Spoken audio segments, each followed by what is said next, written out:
Hallelujah, ladies and gentlemen. How many times in your life, by a show of hands, have you heard the phrase, selling one's soul to the devil? Don't sell your soul to the devil, right? I guess people take it metaphorically. People don't like to look at the Bible metaphorically or other truths metaphorically, but they look at selling one's soul to the devil as a metaphor, right? What I wanted to point out is, again, by a show of hands, how many times have you been in the presence of someone who was asked to sell their soul to the devil? How many times have you been asked to sell your soul to the devil? I'm going to guess there's a big zero happening with regard to the answer of this question. However, how many times have you been to a church or watched church happen on TV or heard the phrase, give your heart to Jesus? Right?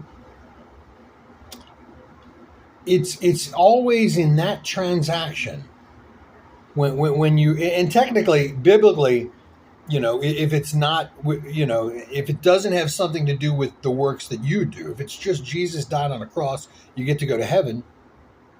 All you really have to do is believe. You don't have to give your heart to anyone. You don't have to ask Jesus to come into your heart. You don't have to do any of that. But many, many churches will coax you into that. Ask Jesus to come into your heart. Give your heart to Jesus.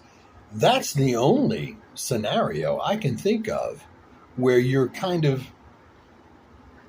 coaxed, pulled into the idea of giving your soul to someone else. Why, if you have a soul, if you are a soul, wouldn't it make sense to keep it? Kind of gotta keep a handle on that thing, right? And I mean, if you were created by Jesus or God or whatever they say, right? Wouldn't your soul already belong to him? So why do you have to give your heart to Jesus? Why do you have to go give your soul to Jesus? That sounds a lot more kind of nefarious and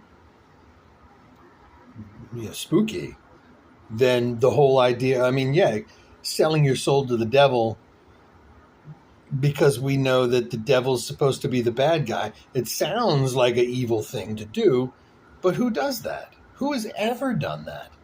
In my opinion, the devil is the word evil with the D in front of it. And God is the word good with an O missing. It's all about good and evil at the end of the day. But if you're a born-again Christian, if you gave your heart to Jesus, if you asked Jesus to come into your heart, take into consideration that Jesus said, ye are gods. Jesus said the kingdom of heaven is within you. In Philippians, it said, let this mind be in you, which was in Jesus, who thought it not robbery to be equal with God. Jesus was all about equality with God and told you to be equal with God. He was certainly, if you were a Christian, you obviously view Jesus as God, the Son of God, and they're equal, right? He's one of the three of the Trinity. But he said that the things he did, you could do too and greater. So he obviously wanted you to be kind of in that circle, right? However, it is said that Lucifer fell from heaven for saying that he would be like God or equal with God. There's a lot to consider when you really start considering these ideas. And I think I'm going to leave it at that for right now. Selling one's soul to Satan or the devil. Is it what we think it is, or does it happen in church on Sunday? You be the judge.